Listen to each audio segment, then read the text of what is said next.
तर कसं आहे पब्लिक, मी राहतो गावाकडे त्याच्यामध्ये बी शेतामध्ये राहतो. शेताकडे पाऊस पडला ना तर इतका भारी वाटत ना की विशेष नाही. आणि आपलं गिनीवत वाढत नव्हतं, त्याच्यामुळे 2-3 दिवस झाले त्याला खत टाकलं. पाऊस पडत होता तरी पण वाढत नव्हतं, त्याच्यामुळे आता खत टाकल्यानंतर इतकं भारी वाढत होतं. आणि ते काही विशेष नाही. पाऊस पडल्यामुळे शेतामध्ये काही काम नाही. तर मम्मी म्हणे मग मला घराची साफसफाई करू. मम्मी नाही दिलं मग काम लावून. मम्मी काही मला शांत बसू देत नाही. घराची साफसफाई चालू असल्यामुळे यांना चारा टाकायचं लक्षात नाही राहिलं. मग म्हणलं चाला यांना चारा टाकून घेऊन. मम्मी चालू होतं भांडे घासायचं काम. हे माझ्या मामाचं पोरग, मम्मी त्याच्याकडे भांडे घासून देतो. ते मस्त बाजूवर लाईन मध्ये भांड्याला येत होतं. तेवढ्यातच घरामधून काहीतरी फुटायचा आवाज आला. घरामध्ये दीदी चालू होती साफसफाई. दीदी कोण गाड्यालाच फुटून गेली. जाऊ दे म्हणलं, गाड्या फुटली ना आता फुटू द्या. मी गाईसाठी आणि बैलांसाठी शेडमध्ये पंखा लावलेला होता. तो 2-3 दिवस पासून खराब झाला. तर मग त्याला गावामध्ये न्यायचं होतं सुधारण्यासाठी. तर आज त्याला खोलून घेतलं होतं. पंखा तर पप्पा येणार होते सुधारण्यासाठी, पण आमचं चालू होतं घरची साफसफाई करायचं काम. तर आम्ही लावले ते गाणे लावले का काम कसं फटाफट होतं.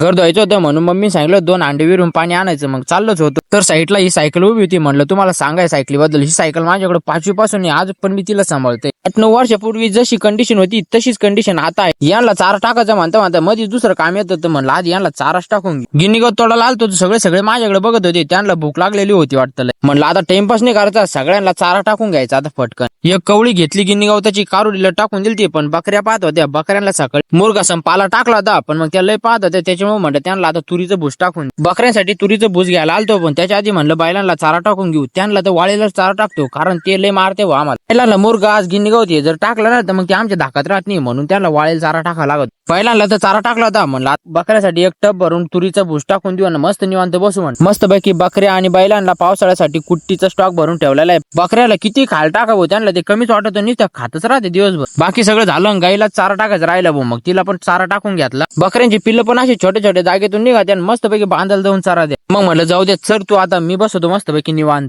व्हिडिओ पूर्ण बघितला असेल आणि आवडला असेल तर लाईक आणि फॉलो करून घ्या मग तेवढं.